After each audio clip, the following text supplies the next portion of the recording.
So Damiano, Q4 last year, Airspan made a really key strategic acquisition. I was hoping you could give me an update on how the integration is going. So in Q4 we acquired Mimosa Networks based out of Santa Clara in Silicon Valley. Great company with great technology in point-to-point and point-to-multipoint, lightly licensed and licensed solutions.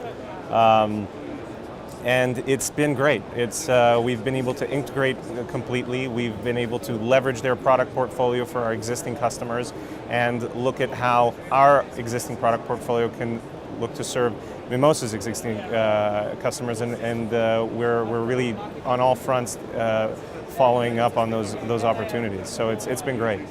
So Jamie, as Damiano mentioned, Mimosa does have a large existing customer base. How does the combination with Airspan better suit you to address their needs? Yeah, it's more than a hypothetical, because we've already seen it almost on day one. The scale and the customer base that Airspan has been able to already take advantage of our products, and we've introduced those products under the new name iBridge with Airspan, and that whole point-to-point and point-to-multipoint product line has been able to be deployed almost instantly in the field in their small cell backhaul kind of scenario. So that side has been incredibly good for our growth.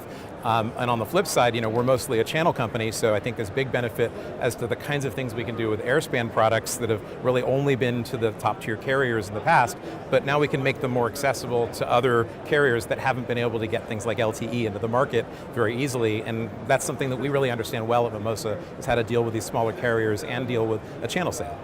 Yeah, and can you expound a little bit on that, Damiano? As you said, it's a strong focus on channel-based sales. So in the larger context of Airspan, what does that mean? So there's a key thing which is happening in a lot of channel markets in terms of LTE. It's becoming more accessible. It's becoming more accessible because there's spectrum which is now being made available either via CBRS or other lightly licensed programs in Japan. It's a market where there's now can be an ecosystem, and so what we're doing and how we're making this possible is we're making it light enough so that a channel-based model can take a complicated solution and we make it simple and accessible. So not only WISP kind of applications, but private enterprise LTE, these sort of things can really benefit from having a large channel base of our broad portfolio of products, which can serve everything from a private enterprise to a tier 1 carrier.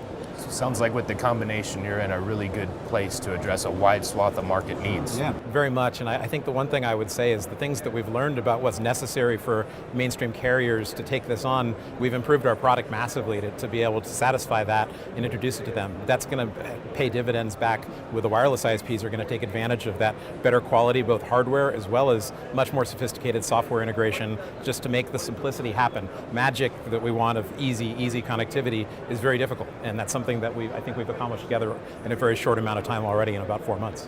Well, gentlemen, thank you so much for taking the time to give us an update. Thank you, Sean. Thank you very much.